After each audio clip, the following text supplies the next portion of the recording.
It's Oklahoma Archery. Everything archery based out of Oklahoma for Oklahomans. Let's get it started. Hello, everybody. I'm David Bosca, and this is the Oklahoma Archery Podcast. I'm Neil Cooley. How's everybody doing? This week we got Bruce Cull with us, fresh off his extraordinarily busy weekend in Chicago. How are you doing, Bruce? Good. Thanks for having me on, guys. This is great. Absolutely. We had a whole bunch of fun watching you hold the microphone at the shoot down this weekend and wanted to kind of get to know the man, the myth, the legend. I know it's been how many, at least since the early 90s when I met you. I was just a little fella when we were doing the indoor nationals in Tulsa. But tell everybody how long you've been involved with the NFAA and kind of what your overall job is there. Well, you know, I started out shooting a course in the, really the late 60s. So I just gave my age away there. I'm going to be 40 next year or so. No, but I started shooting in the late 60s just recreationally. And then, of course, when I was old enough, I got right into hunting, which was 1972. First time I could legally hunt. And at that same time, actually a little before that, I got involved with the NFAA in my state local club state. I live in South Dakota, so I got involved here on our state level. And by the mid 80s, I got involved as a state director and then moved up in our organization to become a councilman, then vice president, and then president. And over that time period, I think I was president for like 20 years, from the late 90s all the way through, just about 2020, about the pandemic time. I think it was time for me to move on. And basically, I just changed positions. We have a foundation like a lot of organizations do, which is our fundraising arm. And in our particular case, it runs our big tournaments. We basically are the event arm and the fundraising mechanism for the NFAA. And I become president of that. And at the same time, I'm the executive director of the NFAA itself. So that's kind of the quick history on what I've done. Been involved pretty much with archery in all forms and every discipline that I could get my hands on. So kind of had a lot of fun, made my life and my career out of it. Yeah, that's awesome. We always bring guests on, we introduce them, and then usually an hour later we think of this. So I thought of this first off right now. Oh yeah. Tell everyone about your bow setup. What are you shooting? I do very little target archery now, just simply because of the time. But so what I'll probably tell you is that, and I guess there's becoming a resurgence, but my only national title was actually in the barebow division in indoor. And some history there for a lot of listeners. You all remember Tulsa, of course. Well, our indoor national started in 1980, which I guess that's 44 years ago, but not that long ago in my life. And that was held in Omaha. So, and the indoor national hasn't really for 44 years been in that many different places. We were in Omaha for, I think it was about 3 years, maybe 4. And then we did the Kansas City for a short time. And then we did Tulsa for quite a long time. And one time when we were in Tulsa, we had a problem with the hall there. We couldn't get it for a year. And in a panic, we found Louisville, Kentucky. And we went there for 1 year, and our numbers almost doubled.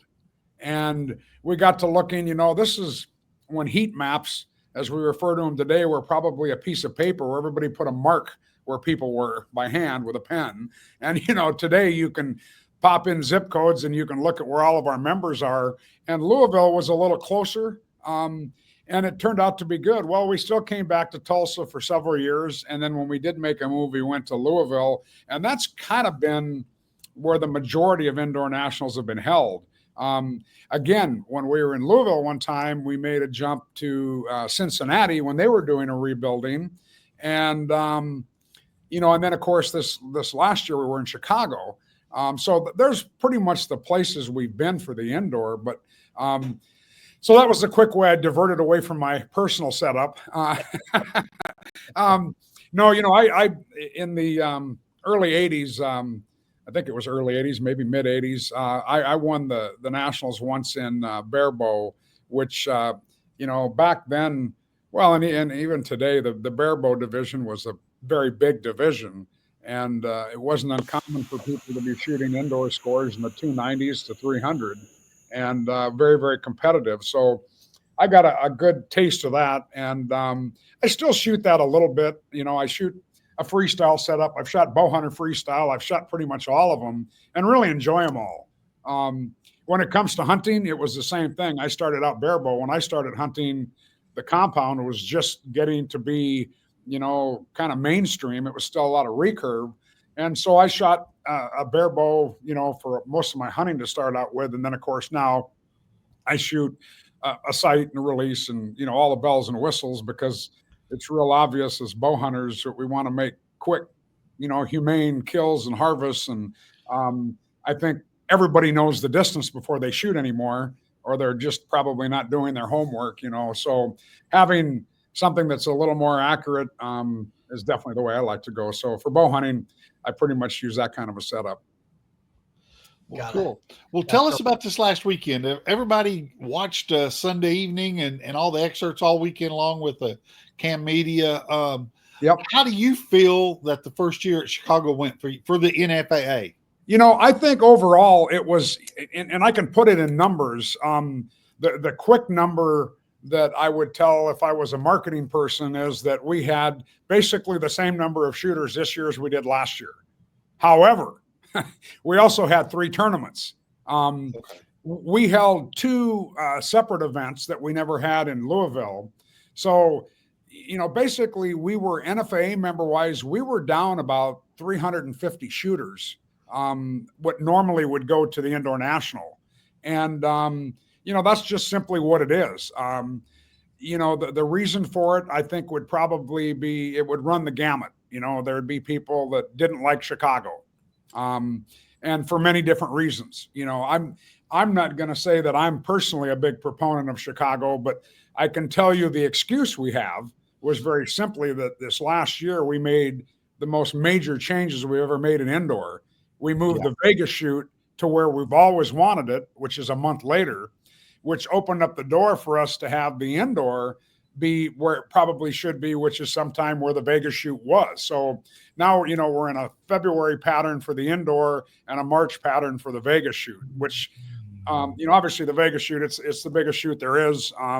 It kind of ends the indoor season and then goes into most of the, the outdoor and field shooting. So the reason Chicago was pretty simple. With the time frame we had no other choices. We tried, we exhausted every possible place. I think one of the things you see on social media today is obviously it's easy for people to talk through their fingers. But really simply, I mean, it isn't like you can wave a wand and put a footprint like we need for an event in just any city. We have a lot of things working against us with archery. We're obviously a big sport in our own minds, but when we compete with the convention halls that we have to be in, and it's events that have 20, 30,000 people, we just don't hold a candle to what the other conventions can bring. So between timing, between the size we are, it's very difficult. And we spend a lot of time. I mean, we do our due diligence to the best of our ability, and we use every resource we can when we're starting to look at a facility. So it's not, a lot of people just say, oh, we've got so-and-so in our town, they can go there. Well, I encourage people to let us know. I mean, especially me, I'm probably the easiest person to contact on our website. My cell phone number's on it. I mean, people want to call me, they can tell me anything because I'll exhaust every avenue, to do what's best for the NFAA. But it was difficult. Now, how it went, I can say surprisingly, very well. I mean, we don't have any statistics like anybody getting mugged that I know of. It's very incredible when you go there. I mean, to tell you some of the good points, I mean, I think everybody would say that the hall itself was spectacular. you'll get people say, oh, the lighting could be better and this could be different. But overall, it was awesome. And, the facility we were in is attached to, it's actually the Navy Pier is an old pier that's been renovated, and it's really cool. It's G-rated, family friendly. I mean, there were kids running everywhere. We shot on, it's really what I would call the upper level, and it's huge. I mean, it's as big as any place we've been. But below it is an entire mall, the Navy Pier. I call it a mall, but I mean, you could do, there were things there for kids. There was Fly Over Chicago, which I didn't even know what it was. And it's a virtual thing that they ride on and they can see the whole city. Restaurants everywhere. There was bars, there was entertainment, one hotel attached, and then 5 hotels within 5 blocks. So it was all very close. And it's right off the downtown. I mean, just literally didn't see any problems at all. And I'm not going to throw other cities under the bus, but we've been places where we've had to step over homeless people, where we've had to deal with drunken, disorderly people, and didn't see any of that in Chicago at all. Now, the downside, prices, yeah, they're expensive. I saw somebody saying, oh, it was $45 to park. Well, I heard there were people that had to pay $70 to park. Unfortunately, we may be spoiled sometimes at the places we go, but it's a big city. We need to be in a big city to host, to have a venue this size. And we just try to go through that the best we can. I mean, it's kind of the times we live in and the signs of the times that we live in that, things are not getting cheaper, obviously. But I think if you check all those out, you can probably find, ways to get around the prices. We ran a bus from all of our motels. Yep. That cost us a lot of money, and we charged $3 a ride or something like that. People told me, I had people tell me from the same hotel an Uber cost them $10. Another one guy said cost $50. Well, I'm guessing the one guy was really mad and the other guy was really happy. I think it is what it is from that respect. I don't believe overall the prices are much difference between Louisville, Cincinnati, and Chicago. Getting there, I think transportation wise, those that fly, which is a pretty big percentage, about half, I think they had a choice between O'Hare and Midway. People complained about the weather. It snowed a little bit and it was cold, but I've had a national before when we had snow all the way down to Louisville. So it can happen. It's wintertime, It's indoor season. What do you, I mean, if it was sunshine and shining, we'd be outside shooting in the sunshine. Yeah, exactly. Yeah, exactly. It is what it is. Yeah. Overall, I mean, and by the way, I know one of the big questions you're going to want, and I'll just answer this right up front. We do not have a place chosen for next year. We're going to do the one thing I said about Chicago. I work with Vegas a lot, so I can tell you all about unions and, how they work and the good and the bad of them. But one thing I will not do is look at the balance sheet from Chicago until the last bill is in. And I can tell you basically 60 days from now, we should have a pretty good answer of where we're going. Is Chicago a possibility? Yes. Louisville? Yes. Cincinnati? Yes. Nashville? Tulsa? Yes. Tulsa? Yes. Bruce, I was just at the Tulsa Convention Center about a month ago for we had a local organization called Shot 3DX that did an indoor 3D there, and had 2 little girls walking around. One was the assistant and one was the some kind of director of booking and events. And she goes, I would have never thought we'd had an archery tournament in here. I said, oh man, you must not be 30 years old. Cause I'll tell you, they used to do it huge here. I said, she's like, really? How big? I go, you see all that out there? They were in the one little side room. Remember where the vendors used to be? Yep. They've, the big hall with the chandeliers, they've revamped that whole thing. Oh, really? Oh yeah. You'd put your vendors in there and have everybody file in, go hallway left, hallway right. And you could put it's got a smaller one that you could maybe just suggest maybe put the kids on so they're not holding up the whole line. But I told this girl, I was like, they used to do it. I mean, you'd had thousands and thousands of people show up here every year. She's like, it filled up the whole thing. I go, one long line all the way down. And she was like, oh man, you could see the gears turning. She goes, well, have him call us if they ever want to do it again. And they've kind of put another little snack bar and redid the front hallway and renovated a little bit, but it'd be good picking. You know, Tulsa, in my lifetime, it'll always stick out because something really big happened in Tulsa. Well, actually, two things. The biggest thing was we broke 1,000 people for the first time ever, which we didn't think was possible. And I don't even remember the year, but I was a lot younger. But that, and, you know, we had a celebrity bow hunter spokesman back then, and he came twice, and that was Ted Nugent.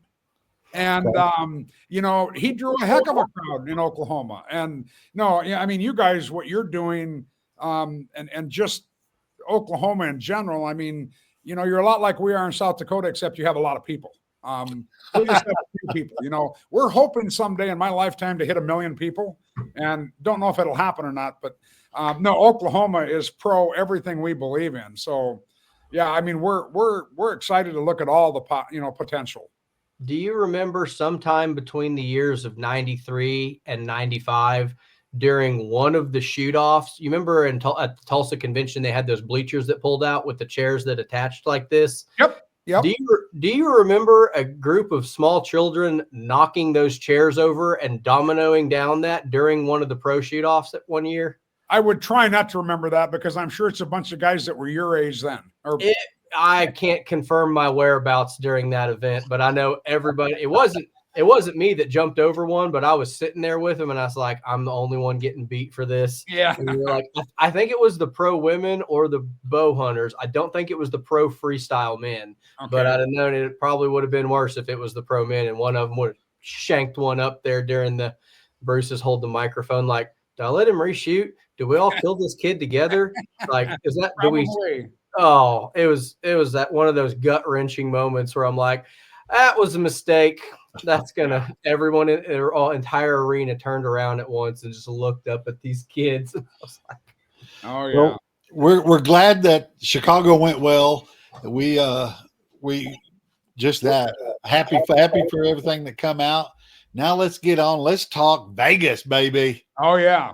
Did you mean to move the venues for indoor and Vegas during the same year at a new venue, or was the quick answer to that is no, but we knew if we got the March date, then it was a yes. And of course, we had to sign contracts with Vegas before we could even bring up doing something with nationals. Oh wow. You know, because obviously the national has always been held afterwards.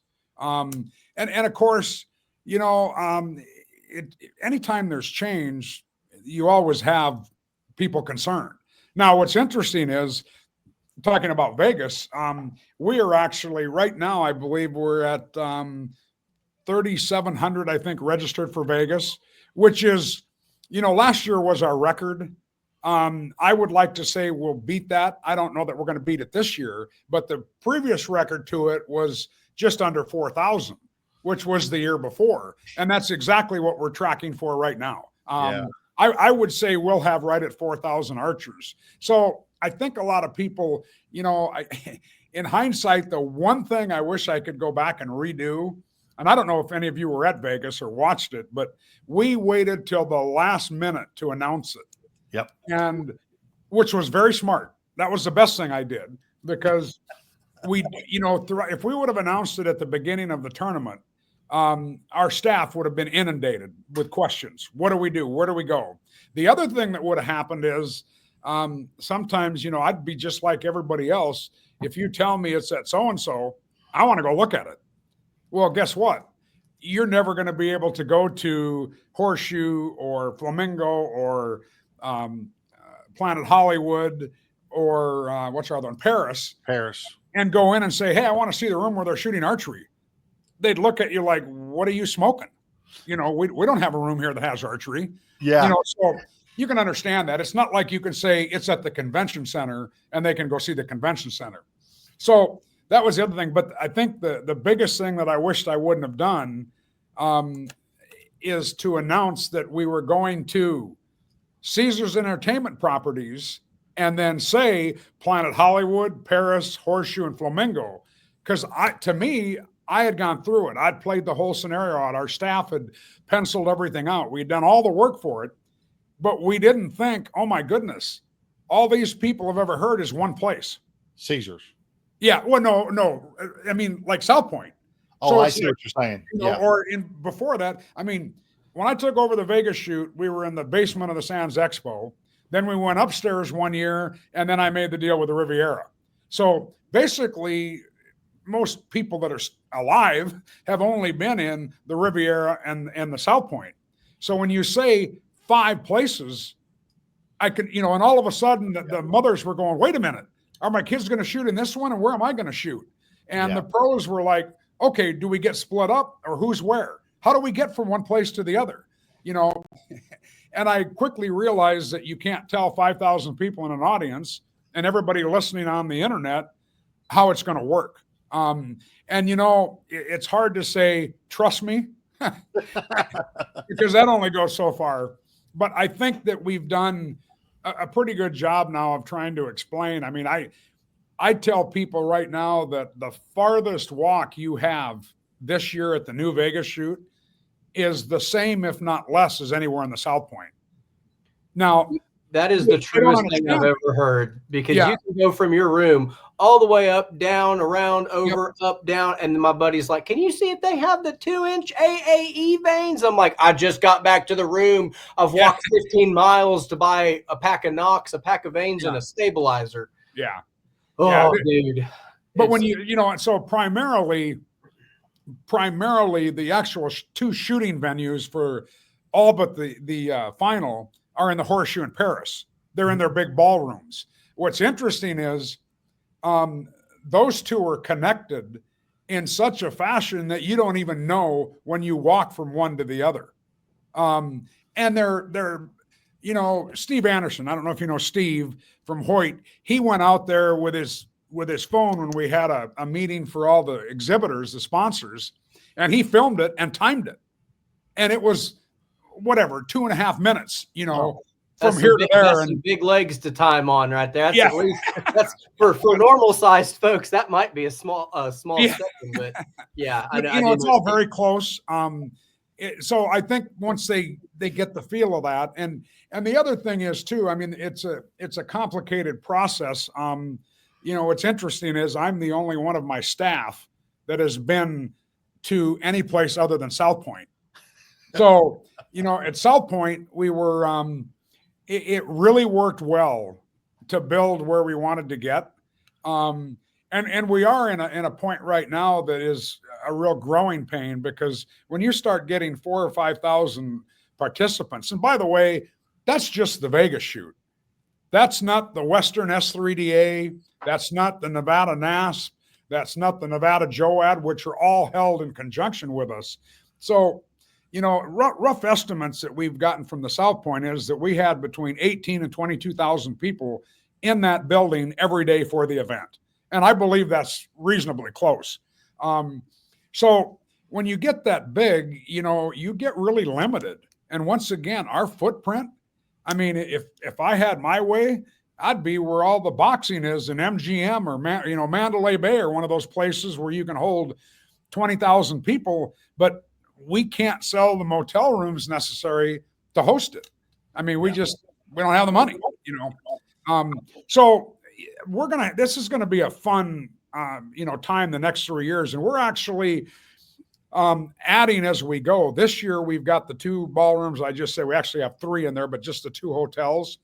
Next year, we're actually adding the big ballroom in Planet Hollywood, which, again, Planet Hollywood is attached to Paris via the Miracle Mile shops.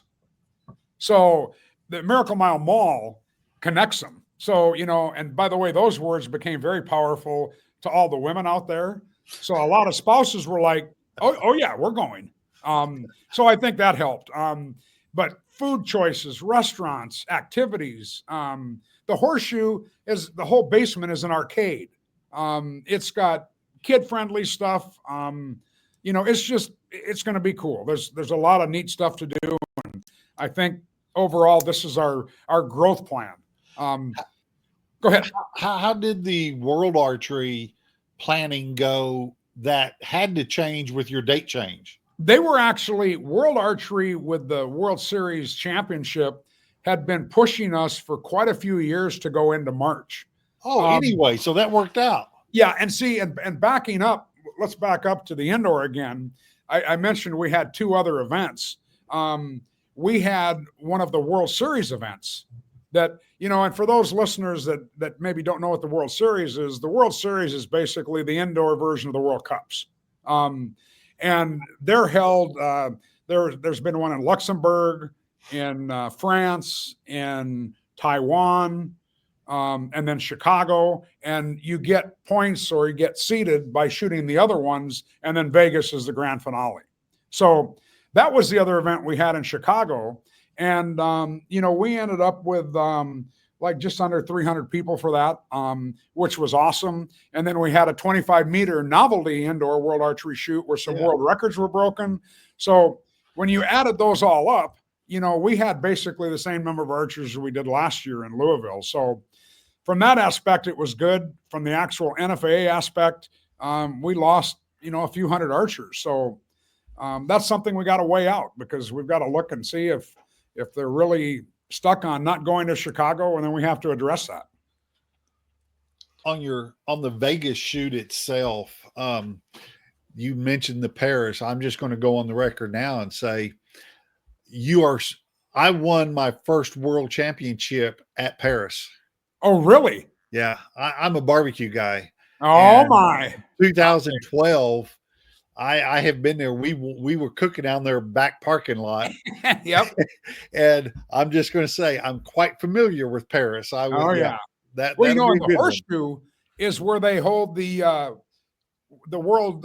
What is it? Oh my goodness! World Food Championships. The what? The World Food Championships? No, it's poker. World Series of Poker. World Series of Poker. Yep. That's held there. Yeah. Yep. Yeah. So downtown Vegas has definitely got the assets for us. I think that everybody's going to just enjoy. But we're excited about it. And like I said, our numbers are looking good. It's just going to be a fun year, and we're going to play with adding more, shooting area. We're going to stay in March, but we're going to move around in March for a couple years, so we see which is the best which is the best weekend, and then hopefully get something set in stone. So you're testing you're testing dates, calendars. What other contributing factors, other things going on? Let's say like your indoor nationals. Will you consider moving both of them simultaneously if you have to move one, just so that the international travelers don't have to go back and forth? What kind of things that you do consider? I think that the first thing I'll say, that the national indoor, 95% of our consideration are NFA members. That's number one. With the Vegas shoot, it's the whole world. Okay. I'll be clear about that, because we obviously have, 20,000 members in all 50 states. We have an association of Europe, but primarily, it's the indoor national is for our national members. Okay. And we really got to do what's best for them. One thing that's come up, and have either one of you guys been to where I'm at here, our headquarters in South Dakota? Yeah, we've traveled up there. We've done the Rushmore Rumble. Okay, so you've done Yeah. So one thing that was brought up were people saying, "Hey, why didn't you just have the nationals here?" Oh, well, we can do it, and we actually had it in the pandemic. But we're a town of 20,000 people. Believe it or not, the motel rooms aren't the problem. Our building is actually the problem. We would have to add a day to it. And the other thing is, it's almost a guarantee that if you come here in February, it is going to be cold, and there's probably going to be snow. Chicago doesn't have the same weather pattern. And the other thing is, they're set up to handle it there. O'Hare doesn't close down many times out of the year. Neither does Minneapolis. But so, yeah, we consider everything. But, it has to be a real balancing act between the cost and servicing the members, So, so your Vegas time frame changing, you'll consider the indoor nationals, but it's not going to be something that you're really thinking about. No, the indoor nationals is pretty much standalone. I got you. Cool. And the other thing is too, a lot of people don't realize it, but I think it's a very small percentage of people that shoot our national indoor that also shoot Vegas. And I think a lot of that may be just the fact that there's a lot of indoor shooters, or NFA members, I should say, that shoot indoor because it's been there, but most of their roots are still in field. You know what I mean? So I think they do it to support it, kind of like I did when I got started. And, a lot of people just go, I'm going to pick one tournament a year. And, it seems like that's where Vegas comes in. I mean, I think if the whole world of archery said, okay, we have to pick one tournament, what's it going to be? I think it would be Vegas because of the family, the camaraderie, the size that it is. And they're just two totally different tournaments. So, yeah. Every year it seems like at the shoot down, you've done one little something different, unique. And I think that I like that personally. What are your thoughts for this year? It's just us talking. No one else is going to ever hear this. So it won't get out there. It won't. Okay. Well, I can tell you one thing, and I saved this, for the big kahuna. The final this year, everything is going to be held on Sunday night. We used to do the World Series on Saturday night. Yeah. And our archers appreciation and our party, so to speak. We've now moved that to just Sunday night, simply because we are going to host this in what's called PH Live, which, for those of you that don't know it, it's the Zappos Theater or the Bach Theater. It's a 7,000 seat theater that's been around forever in Vegas and had the likes. I mean, when I was there for my last planning meeting, they gave us tickets to go one night, and it was Garth Brooks. These are the big names. Whatever your genre of music is, I mean, Madonna's played there, Britney Spears, Garth Brooks, Shania Twain. And in just a couple of weeks, Bruce Cull's going to be playing. Yeah, there you go. Well, I may be heard there, but everybody's going to be watching something else. But yeah, it's going to be really cool. It's probably the coolest setup I've ever seen. And to give people some idea, at South Point, pushing it, we could maybe have 3,000 to 4,000 people there. This is 7,000, and it's not nearly as deep, so it kind of just goes straight up. It's a real theater. But the acoustics, the lighting, and we'll have some pretty cool things out there. So cool. We'll have a little entertainment. We'll definitely have a little pyro. So it'll be something to remember. It'll be cool. And the other thing is, our entire event this year, the final, will all be on our NFAA social media and YouTube. So the whole world can watch it, and for free. Last year for about 30 minutes, they were all watching it on the Oklahoma Archery podcast. Somebody shared, the cameras went down. I pulled out my cell phone. It had like 30% battery left, and we were front row right behind Levi Rietzma, and just zoomed in on it. It had Marlowe's brother on there. He shared it from Florida, and all of a sudden my phone starts getting warm in my hand, like hot. And I take it out of the case to try to get it to cool off, and some lady had a fan on behind there, and the people on the internet was going, get this guy a battery, because that was the only way that anybody could watch. I had paid for it, and I didn't care. I wanted to pay. That's it. Yeah. I know there was some downfall on that, but hey, they took care of it. They took care of it. Yeah. The problem is, I think when archery really makes it to the big league, people won't care to pay. They'll just pay. But we're not there yet. We did an experiment last year with World Archery. and actually you paid, but you got your money back, I think, or got something. Yeah. And then, of course, what happened was at some point, I didn't even know it. Of course, I'm out there emceeing the event, and somebody says, "Hey, Archery Plus went down." And of course, that just went in one ear and out the other because I had a shoot off to run. And then afterwards, I found out, at some point it went down. They got it back up again. Mm-hmm. But by then, and of course, it was our first year trying it, so it wasn't the greatest thing. But there'll be a day when, we all need that. People right now, they're like, even our sponsors are going, how can you charge people to do that? Well, we really can't. We're not a big enough sport. But, when you look at all the other sports, they're paying, but, and the ones that are huge where they don't pay anything, the sponsors are paying. Well, that's when Coca-Cola, what you have to tell them is take it from me. I show up and do all these live streams locally for free. Yeah. Let me tell you, brother, it ain't free. Yeah. Okay. Those guys are professionals. Me and Dave are two goofers with a set of cameras and can do it. Yeah. Kind of cool looking. But when you get those high dollar stuff out there, man, that's a different stratosphere. And archery deserves that kind of spotlight, and it deserves that kind of production quality. So hats off for you for swinging for it, because it might, you say when it's the big deal. In our world, it is a big deal. I had people call me, you go watch the shoot downs on Sunday? I'm like, yeah, I'll be back home in time for that. So it is to. And if one person's like Jacob Marlowe's brother got to watch it in Florida because he wasn't there, and the first thing I'd tell him is, well, why ain't you there?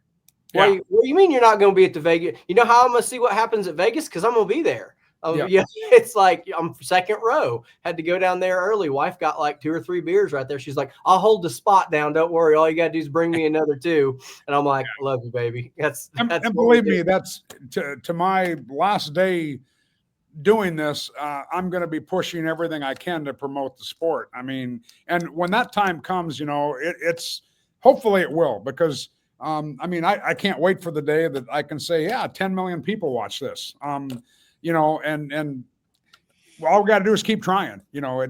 Everybody, between the manufacturers, the dealers, the vendors, the shooters, the shooters are our ultimate customer, but so are the vendors and the sponsors. We've got to find a way to really get it up there. And even between the other organizations, everybody has their niche, but yet we still need to work together. USA Archery, obviously they're the Olympic body. ASA, they're the 3D people. IBO's 3D. And then look at the kids, NASP, S3DA. We've got a lot of numbers there, but we got to continue to grow the pie. That old saying about, we got to quit taking a piece of the existing pie and grow it. That's what our vision should be for all of us. And I think it is, subconsciously. We just got to work together to get it there. Well, I think you're on the right track just because you've moved the Super Bowl of indoor back into 3D season, and what that requires the pros to do, they're going from one to the other to the other. They're setting up multiple bows and setups for that. And everybody looks up to the pros. We all want to aspire to be that one day. Guess what? You're going to have a new bow. You're going to have a 3D bow and an indoor bow, and they're not going to be the same. And something that I thought this was a great idea. Your commentary team behind the desk at the indoor nationals. There's Gaius and was it Chuck Cooley? Chuck's good people. I like Chuck real well. They said something about a possible consideration or rule change would be you would have to shoot the arrows you qualified with. So I'm thinking, man, if you get them all shooting indoor arrows for Vegas, 3D arrows for 3D, and now they got to leave their field bow together during indoor season. Like, if I put a skinny arrow bow together to go to indoor nationals, you bet you I'm going to hit that state 900, state fields, field sectionals. We're trying everything we can to get the skinny arrow stuff going down here like it should. And that would be huge, because now they're juggling 3, and sponsors can't complain. What, you sold 3 bows instead of 1? All I do is set the events, brother. Don't look at me. Absolutely. Yeah. 100%. No, that's a great point too. And you kind of led into something there. One thing, the Rushmore Rumble this year and Vegas last year really got us to think that we have to do something administratively to not have a shoot off go on as long as they have been. You know, and that's just something. And there was people talking about, you know, are we going to switch the scoring? Are we going to do something? I don't know what we're going to do yet. I'm not going to make a shoot from the hip decision, but I know that if I get bored with a shoot off, it must be really bad. And the Rushmore Rumble was probably the straw that broke the camel's back. I mean, I don't even remember what they shot, 20 some ends. Yeah, it was whatever crazy. it was. And they're not wearing out. Yeah, I mean, basically it was, you know, who wants to give in, you know, or who wants to fatigue. And that's fine if that's a part of archery. Obviously, they need to be athletes and in good shape and everything else. But that's kind of when it goes a place we don't want to go. You know, it wasn't action packed anymore. But your part of the show is put it on the show. Yeah. How about you get a sponsor, a non-industry sponsor that says every end after 10, I'll give them another 1,000. Yeah. And we'll let them, Bruce, it ain't broke. Don't fix it, bud. I'd let him go 18 hours. And the local news is there like, young man named Bodie Turner shooting 20 hours in a row consecutive. Like zoom in close on him. He's got bags under his eyes. He's shaking like this every time, and they're still going middle every time. Oh yeah. I would watch every second of it. I mean, no, find Coca-Cola or Gatorade or used to be Winston cigarettes. Give another 500 every end it goes, and that would be. I mean, right? Yeah, bigger pot, bigger turnout, bigger payout. Yeah. Bruce, you alluded on this, and it got me thinking. You're in this position, and there's leaders in these other sports or the other organizations. Do you guys ever get together on a conference call and say, "Look, let's kind of hash out our dates so that the shooters can still attend all of them"? Is that something that y'all got a union that you go talk to? We don't have a union. We don't have a set time, but we do communicate very well. Good. The problem that we run into is that, everybody's got their unique problem. And I literally, can speak to the three big ones, I guess. I mean, we'll start with USA Archery. I mean, we consider USA Archery to be a sister organization. They have a problem when World Archery dictates dates. Yeah. That's number one. So everything can change without them even having any input or not very much input. So everybody's got a big brother. Right. Yep. And us, you've already heard what our problems are. Our problems are our venues. And our mix of just doing our due diligence. And the size we are, sometimes it's good and sometimes it's bad, ASA, same thing. I mean, they use specific venues. I think they're probably the best of having the same dates, from everything I've seen. But yeah, Josh, we were all together this weekend in Chicago. Rod was there from USA Archery, Josh was there from ASA, and I was there. And we spoke, about a bunch of things. So yeah, we try to stay in communication. Cool. I didn't know. Yeah. And it's interesting, even though, we do have a pretty good mix of, like you said, the 3D and then, Chicago before and Vegas after. Well, I don't know enough about the ASA, so you can help me out here if I'm wrong, but Foley is kind of a unique one. I think it's, it's unique for the ASA. Josh has told me that. And several times that's been before our nationals or our Vegas or whatever it may be. It's the, when Mike Terrell was there, we had a couple of conflicts when I think the second ASA was going to be on top of the national and we couldn't move and he could. So, he was able to accommodate that. So yeah, we work together. It's just, we try to do what's best. The one thing I'll say, and I think by the most part, everybody was in agreement. Indoor has been really infringed upon by both hunting on one end and nice weather and outdoor shooting on the other end. I mean, my goal is to really have indoor be just January, February, and March. And I think that's an awful little to ask for. out of 12 months, and I think that's what and I'm trying to, even though we're not the national governing body, and the representative to World Archery, we work with them very closely because we do a lot of their events. And that's kind of what the world is doing. They actually start World Series events in October. They have one in October, one November, one December, two in January, or one in January, one in February now, and then the final in March. So the world season for indoor is bigger.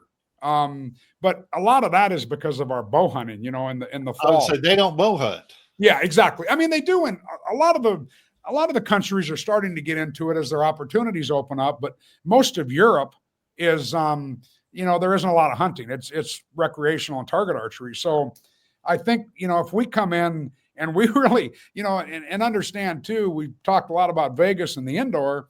We haven't even mentioned our state tournaments, our sectional tournaments, and they go on, in every geographical part of the country, and they're sizable. I mean, there's several hundred shooters that shoot those, and everybody's trying to fit something in. So, I mean, I think it's being very gracious of the NFAA to say, hey, we're defining our indoor season as January, February, and March.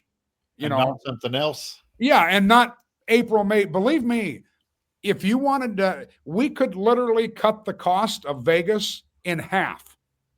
We could pay out the same amount of money, charge half the entry fee if we had it in June or July in Vegas. Because of the hotels and the nobody's there. Yeah, I mean, it's 120 degrees, but it's all inside. But I mean, the peak season for Vegas is when it's cold in the rest of the country. And it's actually cold there, but not as cold. I mean, their winter is 65 and they're shivering. So, you know how that goes. But I mean, yeah, literally, but I would never, ever even consider. I mean, nor would anybody want it. Can you imagine the Vegas shoot being on the 4th of July weekend? Oh, I mean, oh yeah. Oh, Yeah, baby. Well, maybe someday. Look, But if we could get this 3 That's only going to be in the shoot off. We're still doing the shoot off. Still doing the Rumble shoot off from the past December. They're going on 400 consecutive days of shooting 600 X's a day in a row. I mean, you know how it works. I mean, archery is a great sport. Obviously, we all enjoy it, but we know how easily it is to get bumped out by somebody. I mean, when you look at the square footage, like what we take in Chicago, we talk to the people there, and the conventions they've had that fill that whole space. I mean, they start at about 20,000 attendees and go up. I mean, look, everybody knows the SHOT Show in our world. So the SHOT Show in Vegas has, what is it, 50 to 70,000 people? It's amazing. Yeah. And they're in the same footprint that we shot the Vegas shoot in. They're in the Sands Expo Center. Yeah. So, I mean, it's really hard to justify. I mean, yeah, it would be. That's perspective. Yeah. Yep. And that's what a lot of people just don't think about. I mean, yeah, we all think that, let's just go do this. Well, it's, I'm about as resourceful a person, I think, as they come, and I'll go the mile to get something done. But when you hit the wall, you hit the wall. This conversations went a whole bunch of different directions than I expected. I usually have a tendency to do that. Well, let's talk a different style of shooting that I don't think the NFAA has really gotten into. But what about a TAC style event? I didn't mention them when I said the big company, the big organizations, and man, hats off to those guys. They're promoting archery like crazy. It's a cool concept. I think that the people that are the vendors and sponsors like that. I think that they've created, talk about growing the pie. I mean, they've got, I don't know that they've necessarily created a lot more people to shoot a bow, but they've taken bow hunters. And I mean, when one of the bow companies said, oh yeah, we make a TAC bow. And I said, excuse me, they make a bow for TAC. I mean, and I thought, I didn't realize this world was going on. They put a new piece in the pie. Yeah, exactly. Yeah. And I mean, everybody's, they seem to enjoy it. Their whole model is cool. And I don't know if that I would want to copy them, I mean, I would be willing to look at doing something with them. I mean, we've got one here in South Dakota at our one ski resort out in the Black Hills, which is basically in Wyoming. They have one at Terry Peak, and I think that one does well. But no, I mean, I think it's a great deal. I mean, it's basically a non-competitive camaraderie bow hunting tournament shoot that.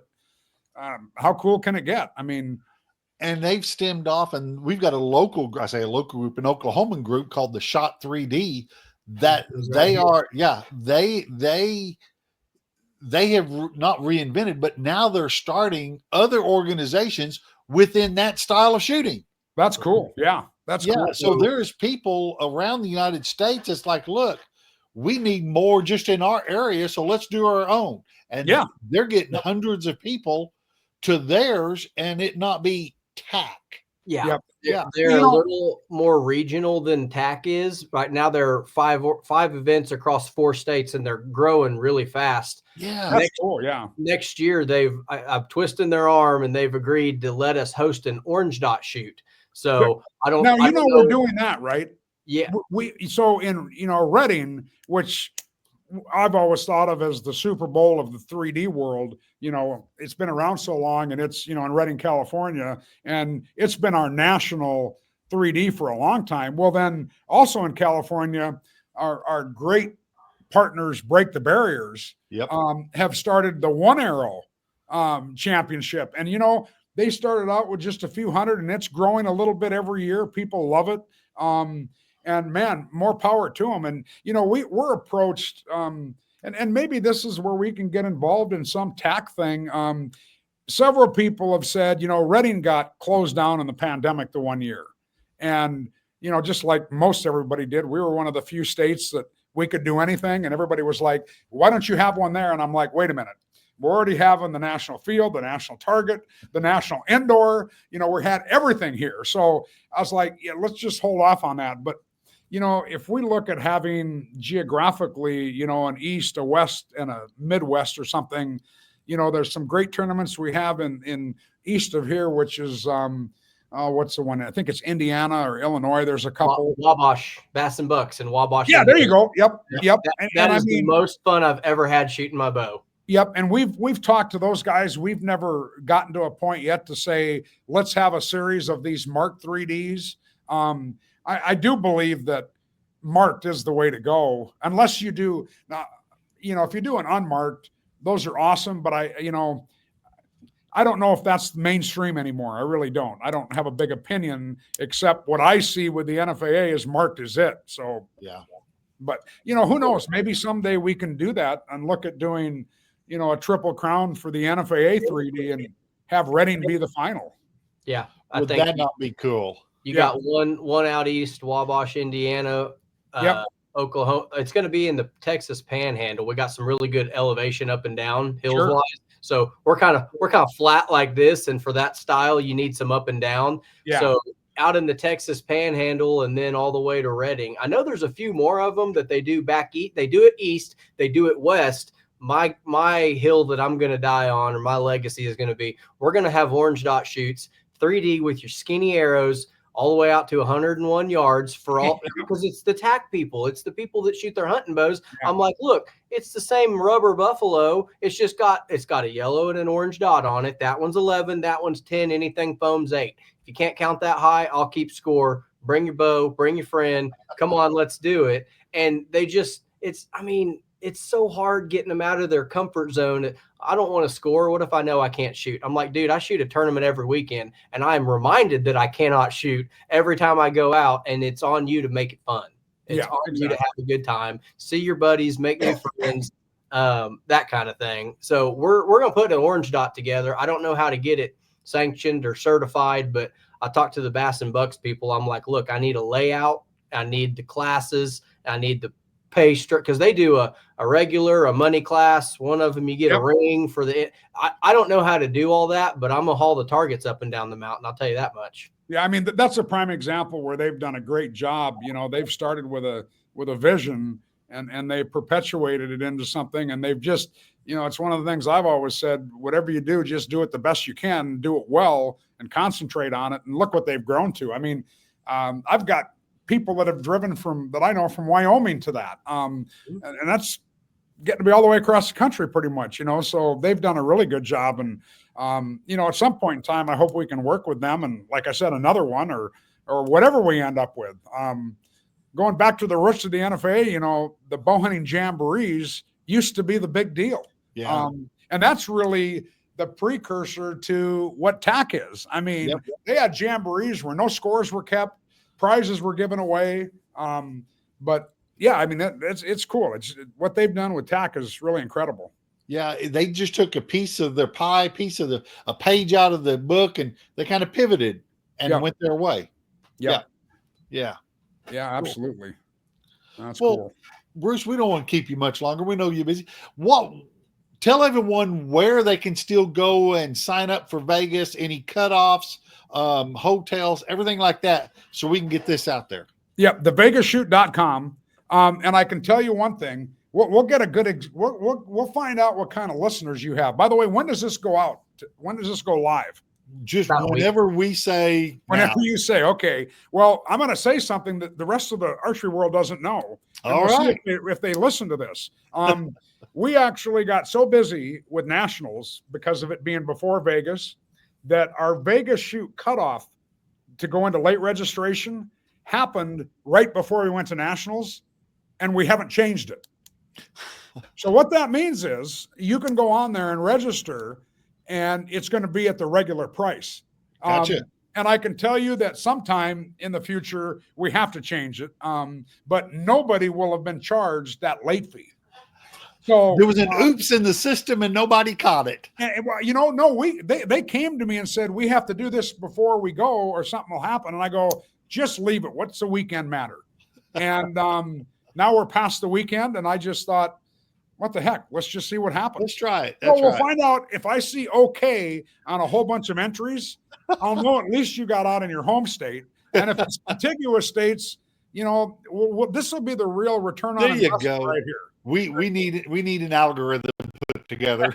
There you go. I think the biggest takeaway from the podcast is we're just talking about what's already going on. And if you get one extra person, like I had one of the parents said their grandma's watching a live stream from like New Jersey or somewhere, and it's like she's never got to see her grandkids shoot. That means the world. Yeah. And I'm like, we're just doing the same thing. It's just throwing a camera in front of it. I mean, it's not anything groundbreaking. But so is it legal to advertise on your show? Oh, yes. Because you know what? You guys have these there, don't you? Oh, yeah. You got scooters? Oh, yeah. Well, that company started right below us here in Nebraska. And I can't believe it, but this weekend in Chicago, there were 6 of them. Oh, they're wow. in Las Vegas. They're in the whole world. I think scooters should be the official coffee of the NFAA and then eventually be archery. So I hope somebody from scooters will watch this and say, hey, you know what? Look at those guys. That's thinking. I love it. There you go. It's not coming out of Easton. It's not coming out of Hoyt. It's not coming out of Matthews. It's something we all want in the morning. We need non-endemic sponsors worse than anything. That's right. And you know what? Everybody in archery has a connection to somebody that can make a decision like that. So I'll challenge everybody out there to get their uncle's brother's cousin's sister who happens to be the CEO of Ford and make a connection. That's right. We need it. Absolutely. The savings will trickle down eventually. The payouts will be up. I mean, attendance goes up, payouts goes up. It's a big party you don't want to miss. The first $100,000, we need to give it to the corporate office right there. We need 3 new marketing people. Then we can really push it down. Yeah, for sure. No doubt. All right, Bruce, we appreciate you. Hey, thanks guys. Talking. Thanks for all you do, and good luck, and hope to see you in Vegas. You bet. Y'all be good. All right, thanks.